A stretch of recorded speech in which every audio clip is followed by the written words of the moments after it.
Day four, the culmination of the Democratic National Convention. Tyrone Bowman live. Good evening, everybody. Shortly, Kamala Harris is set to take center stage. The DNC released a video entitled "She's Fighting for Us." Check it out. She's a fighter for the American people, committed to our values, our hopes, our dreams, bringing joy back across our nation.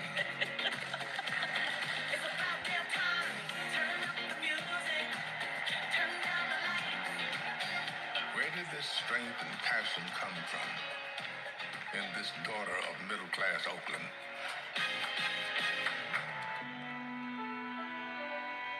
Well, it started with her parents. Her mother, a South Asian scientist, and her father, a black economist. They took her to civil rights marches and inspired her to pursue her dreams. After her parents divorced, she and her sister were raised by her mother with the help of friends and neighbors, attending Sunday school at the 23rd Avenue Church. We grew up in this wonderful, loving, supportive environment. My mother was very well aware that she was raising two black girls to be two black women.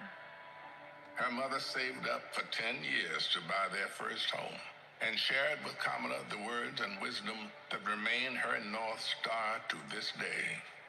Be a fighter for things that matter, and don't be limited by what has always been.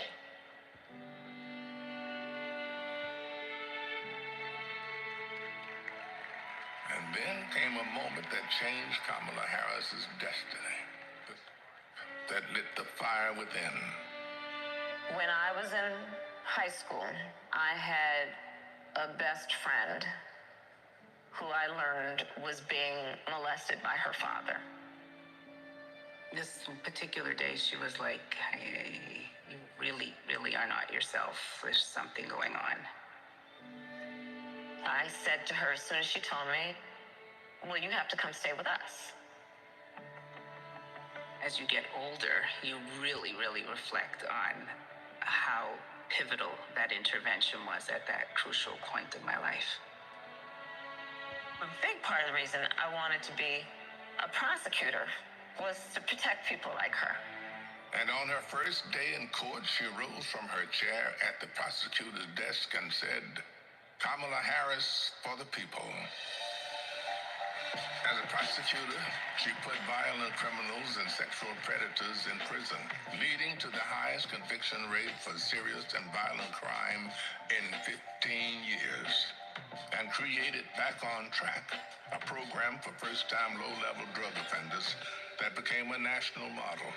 But yeah, you did commit a crime, accept it, own up to it, and then let's talk about what we can do to change the circumstances going forward. Lowering recidivism rates for nonviolent offenders from 54% to 10%, giving people the training they needed to find a job after their sentence. I remember being so struck by having a district attorney who cared both about justice, about safety and accountability, but figuring out how to stop that crime from happening again. As California's Attorney General, she targeted transnational gangs and drug cartels, seized 10,000 kilos of cocaine and 12,000 pounds of methamphetamine, went after drug traffickers, and took 12,000 illegal guns off the streets.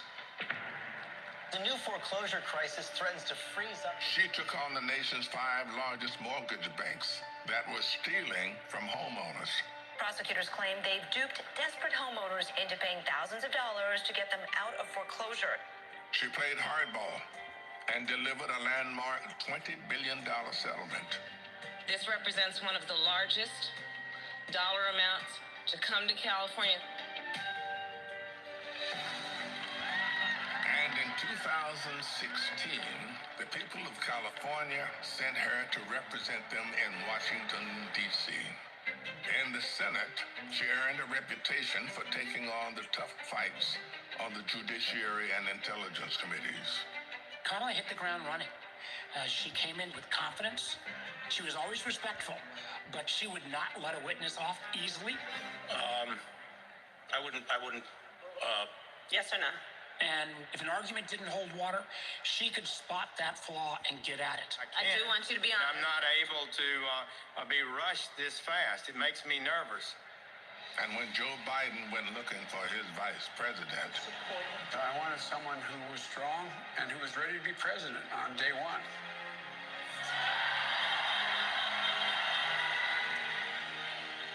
as vice president, she worked to cap insulin costs for seniors at $35, to replace lead pipes and provide clean water for communities, and she helped create 16 million jobs.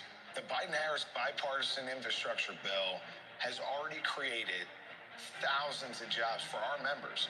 That is what the future looks like under a president, Kamala Harris. She fought to reduce the trauma of gun violence that has devastated our nation. How many of you guys, as college students, had to have a drill during high school or middle school or elementary school where you learned about how you need to hide in a closet or crouch in a corner in the event that there is a mass shooter roaming the hallways of your school? Look at that. Look at that. And she did more than talk the talk. She walked the walk, helping pass the first bipartisan legislation in 30 years to curb gun violence. So one thing I learned about working with Vice President Harris is she always stand on business.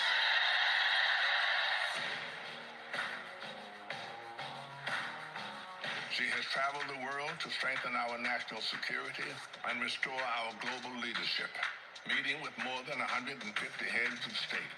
She stood shoulder to shoulder with our allies and stood up to dictators, helping to unite NATO behind Ukraine and impose punishing costs on Russia. She's led the fight for reproductive freedom. We have worked too hard and fought too long to see our daughters grow up in a world with fewer rights than our mothers. The first vice president to visit an abortion clinic, she built a nationwide grassroots movement to ensure that access to abortion, IVF, and birth control will always be protected. In the halls of power, she's a tough prosecutor, an effective policymaker, a powerful leader. And at home, she's the center of her family.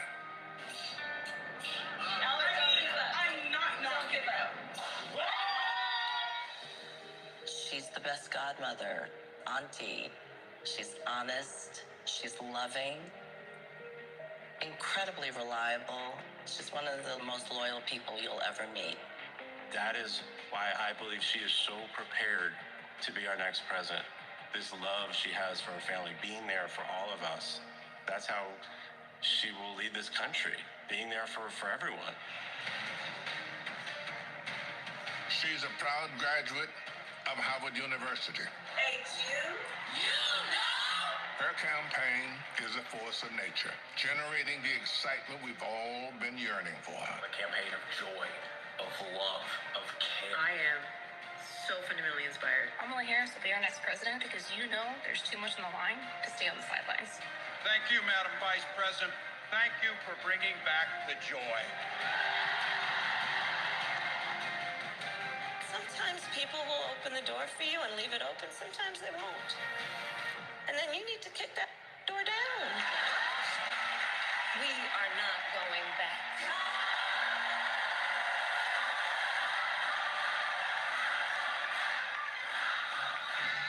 She's a protector, a strong voice for common sense, a leader for tomorrow, committed to healing our country, dedicated to doing the hard work to make us stronger.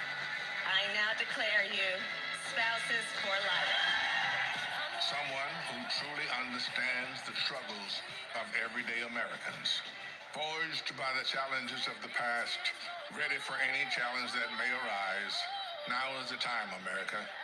The joy is back, the pride is back, the hope is back. She's doing the work. She's fighting for us. She's the new way forward, our way forward. She is the next President of the United States of America, Kamala Harris.